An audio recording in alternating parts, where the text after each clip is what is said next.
네,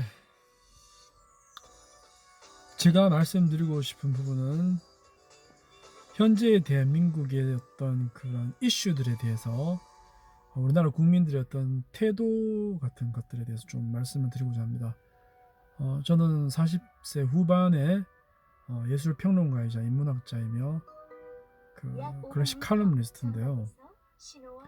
제가 이 오스카 예술 특강 클래식 콘서트라는 그 밴드 어플도 있는데 이렇게 예술을 얘기하다 보면은 강의할 때 그 인문학적인 그런 얘기들을 많이 하게 됩니다. 자, 우리나라 같은 경우에는 옛날부터 땅덩어리가 좁아서 그런지 지금 남북으로도 이렇게 분단되어 있지만 동서로도 나눠져 있죠. 그리고 제가 20세 후반에 웅진이라는 그 회사에서 북세일즈를 하면서 동기가 대략 한 30명 정도 있었는데 제가 1등을 했어요. 세일즈. 저는 그때부터 40대 초반까지 대략 한 15년 정도를 뭐 보험 영업도 하고요. 북세일즈, 뭐 부동산 세일즈, 뭐 이런 여러 가지 이제 세일즈 업계에 몸을 담고 있으면서 세일즈 왕도 많이 했었어요. 그래서 제 블로그 같은 데서 그 전국에서 이제 후배들이 와서 뭐 어떻게 하면 세일즈를 잘하는지 물어보기도 하고, 주로 제가 개척 영업을 했으니까요. 개척 영업을 하면서 15년 가까이 3만 명을 만났습니다. 3만 명. 어마어마한 숫자죠. 그 빌딩 타기를 주로 했죠. 저는 모르는 사람을 통해서 거의 다 계약을 하고, 소개는 많이 받은 편은 아니에요. 저는 좀 스타일 자체가 새로운 사람 만나서 그 개척을 통해서 매일매일 뉴페이스를 찾아가는 그런 스타일에 어떻게 보면 힘든 영업을 좀 했죠. 예. 근데 스타일 자체가 좀 그랬어요. 고객의 한 90% 정도는 여성 고객이었고요. 여성이랑 좀 대화가 잘 되죠. 왜냐하면 제가 좀 감성적인 편이었는데 남자들은 뭔가 분석하고 좀 되게 건조해요. 예, 드라이하죠. 이성적이고. 그 세일즈는 그렇게 해서는 잘 될 수가 없고 피곤한 스타일이란 걸 알게 됐어요. 남자들은. 근데 여성분들은 의외로 선택이나 그런 결정을 할 때 쿨합니다. 네, 감각적인 거죠. 부동산 투자를 잘하는 거죠. 여성들이. 증권은 이제 남자가 잘할 수밖에 없는 그런 구조인데 여자랑 좀 잘 맞아요. 그런 정서적인 부분이. 결국 인간 대 인간의 어떤 교감이나 공감으로 인해서 세일즈는 이끌어지는 것들인데 스타일이 안 맞으면 절대 계약은 잘 안 되는 것 같아요. 제가 그 3만 명 만나고 딱 이렇게 나온 공식들이 굉장히 많이 있습니다. 자, 그러면서 저는 그동안 성공률이 높았지만 실패도 개척은 많이 할 수밖에 없는 그러한 경험이기 때문에 처음에는 카네기나 브라이언 트레이시 같은 세일즈 책을 통해서 인간관계론을 쭉 보면서 결국에는 철학과 예술의 궁극의 어떤 그런 고전으로 오게 되더라고요. 그래서 대략 한 1만 5천 권 정도의 책을 읽었는데 이렇게 얘기하면은 뭐 다 믿으실 거예요. 예. 제가 40대 후반이지만 결혼도 안 하고 처자식이 없고 조금 젊었을 때 반짝 돈을 좀 모은 시기가 있었기 때문에 나름대로 약간 시간의 여유가 있었던 부분에서 압도적으로 독서를 집중을 할 수가 있었어요. 그러면서 그 이후에는 이제 시간적으로도 조금 어떤 할애하는 부분이 있었기 때문에 주말에는 거의 뭐 독서와 클래식 음악, 오페라 이런 거를 이제 심취하게 됐는데, 그러면서 지금은 이제 한 7년 정도, 2,000번 정도 인문, 고전, 예술, 오페라, 클래식 음악 이런 강연을 하고 있습니다.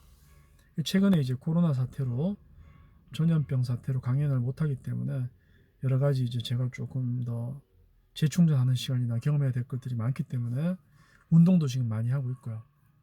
그러면서 이제 어떤 걸 느꼈냐면은 헬스 그런 유튜버를 많이 보면서 1, 2년 정도 지금 몸을 조금 제 나이에는 맞게끔 조금 만들어 놨는데 유튜버든 제가 그 사회생활을 할 때든 우리나라는 그 남 잘 되는 꼴을 못 봅니다. 그건 이미 조선시대나 이런 정치에서 뭐 당파 싸움이나 그죠? 예속 논쟁, 남인 부인 뭐 서인, 노론 소론, 그런 우암 송시열 같은 사람 스타일 있잖아요, 그죠? 너무나 남을 비방하고 모략하고 끌어내리는 것들이 정치뿐만 아니고 사회에 너무 만연하고 있어요. 저는 직장 생활을 10년 넘게 했지만 직장 생활에서도 굉장히 답답한 부분은 거기서는 물론 능력 세일즈가 이제 좌우를 하기 때문에 제가 처음에 신입으로 들어가면은 만만하게 보였던가 봐요. 그래서 그냥 무시합니다. 그런데 제가 성과를 내기 때문에 선배들이나 동료들이 이제 무시를 안 하는 경우가 이제 되는데 참 웃겨요. 인간 사이가 그렇긴 한데 그건 저는 당연한 거 하다고 받아들일 건데요. 근데 남이 잘 됐을 때 축하하고 배우려는 사람보다는 끌어내리려는 그런 분위기가 우리나라에는 굉장히 많이 존재합니다. 헬스 유튜브나 정치 유튜브도 그렇고요. 나는 이런 우리나라 정치가 지금 이렇게 쓰레기 같은 구조 속에서 계속 돌아가고 있는데 정말 경제 발전에 비해서는 정치 발전은 거의 이루어지지가 않았어요. 지금 하는 것들도 보면 무슨 민주화입니까 이게? 전혀 민주화가 아니에요. 예. 참 거기에 대해서 할 말 많지만 제가 거기에 대해서 조금 말을 아끼겠습니다. 지금 하려는 하는 말들은 너무나 매체나 여러 부분에서 세뇌를 당했기 때문에 교육부터 주체적 의식이나 사고 결여가 굉장히 심합니다. 그래서 감성팔이도 잘 되고 있고요. 댓글로서 사람들을 살인도 하고 있죠. 마녀 사냥을 너무나 잘하고 있는 국민들입니다. 예, 익명성을 통해서 정말 이런 부분에서 깨어나셔야 돼요. 그 증거가 뭐냐면 우리나라 사람들이 먹방밖에 안 보고 있죠. TV나 유튜브 속에 먹방 정도껏 봐야죠. 예, 먹방은 정도껏 봐야 됩니다. TV든 유튜브든. 그리고 또 하나 뭐죠? 트로트 노래 부르기 듣기. 그 뭐 방송 매체뿐만 아니라 문화센터에서도 그게 제일 많아요. 예, 딱 우리나라 그 국민들의 수준을 보여주는 거죠. 정도껏 하시라는 거죠. 정도껏. 그리고 젊은 사람들 뭐죠? 오락. 이 무슨 놈의 의식이 있습니까? 학교에서 직장에서 시험 그거는 또 바싹 준비해서 시험은 잘 치겠죠. 그 아무 깊이도 없는 그런 공부에서 맞추기식, 토익 같은 그런 공부들, 어? 논술조차도 그렇게 하고 있잖아요. 국민의식이 뭐 높아질 리가 없죠. 책은 전혀 안 읽고 있죠. 젊은 사람부터 시작해서.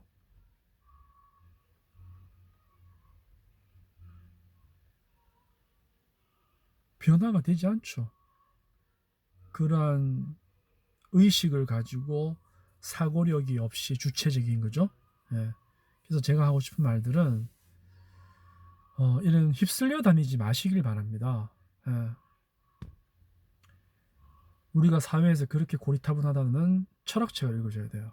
그 프로파간다예요. 철학책이 고리타분하다는 것은 위 지도층이 이 서민과 시민을 잘 다루기 위한 선전입니다. 선전. 굉장히 중요한 항목이 철학이에요. 응? 문학보다 훨씬 중요한 게 철학입니다.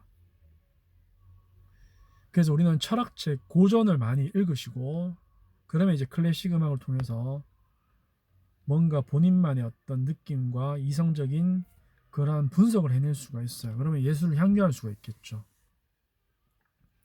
그런 자기만의 어떤 사고의 결을 만드시길 바랍니다. 네. 일단 경험도 많이 해야 되겠지만 어떻게 보면 고전 독서가 더 중요할 수도 있어요. 저는 세일즈를 3만 명을 통해서 15년 동안 경험했던 것들과 1만여 권의 책에 대한 간접 경험 이런 것들을 통해서 사물의 본성과 본질을 어느 정도는 알 수 있게 되었죠. 그것도 굉장히 재밌는 저만의 시선이 있고요. 예.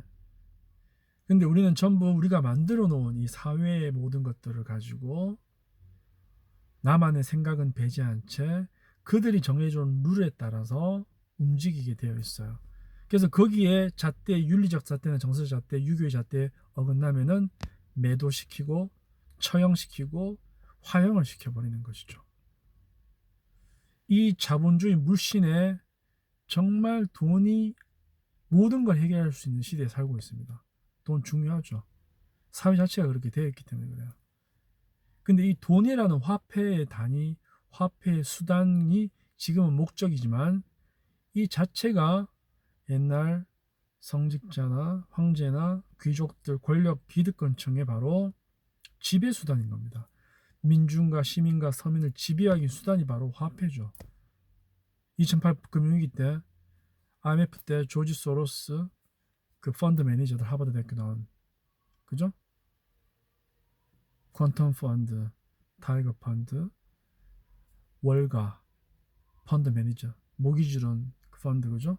그 모든 것들이 그 배운 자들에 의해서 화폐의 수단에 의해서 지배를 하는 것이죠. 그 자본주의는 이건 좀 어떻게 보면은 자유민주주의, 자본주의를 저는 옹호하는 사람이지만 끝까지 가면은 생명보다 훨씬 더 무서운 수단이 되어버리는 게 바로 이 돈이라는 거죠. 우리가 어른을 지금 공경하지 않는 것은 바로 이러한 부분들입니다. 병폐가 심해요. 지금 자본주의 끝까지 온 것 같아요. 돈이면 다 해결을 뭐든지 할 수 있잖아요. 그죠? 부정할 수가 없어요. 지금. 그리고 이 전염병이라는 부분에 대해서도 할 말을 많지만 제가 좀 아낄게요. 네. 사회가 점점 지금 관리를 받고 있고 아주 조금 다른 부분으로 막다른 길로 저는 가고 있다는 느낌을 많이 받는데 여러분들이 이 매체나 여러 수단이 선전의 도구로 활용되고 있는데 공부를 하셔야 됩니다. 고전 철학 공부를 하시고 오락, 먹방, 노래 부르기 이런 거 좀 그만두시고 술도 일주일에 한 번 정도 먹으시고요. 그 올인하지 마시고 자기만의 어떤 사고의 결을 만드는 주체적 의식이라는 부분에 투자를 하시기 바랍니다.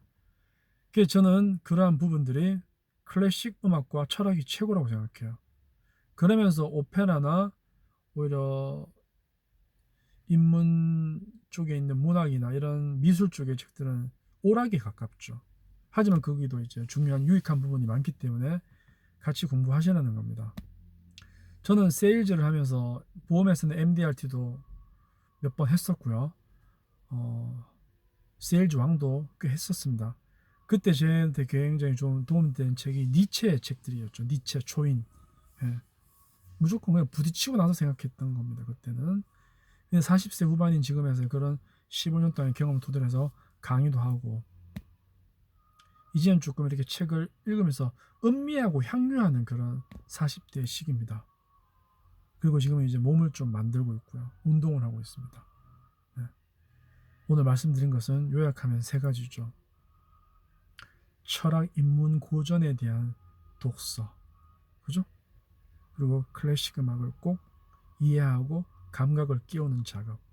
그리고 세 번째는 삶의 경험을 통해서 1, 2번을 접목해서 세상의 본질을 볼 수 있는 시선과 눈이죠. 바로 뭐냐? 주체적 사고의식. 절대 먹방과 음악, 트로트 음악과 노래 부르기나 여러 가지 정치 선동의 뉴스에서 선동당하지 말기. 이런 것들입니다. 주체적 사고입니다. 프란시스 베이컨이 얘기했던 우상을 지워버리시고 셰익스피어의 그 문학 의식을 가지고 세르반테스의 문학 의식을 가지고 스피노자와 니체의 철학을 통해서 자기만의 진정한 의식의 세계를 만들어 보시기 바랍니다. 네, 오늘 여기서 마치겠습니다. 감사합니다.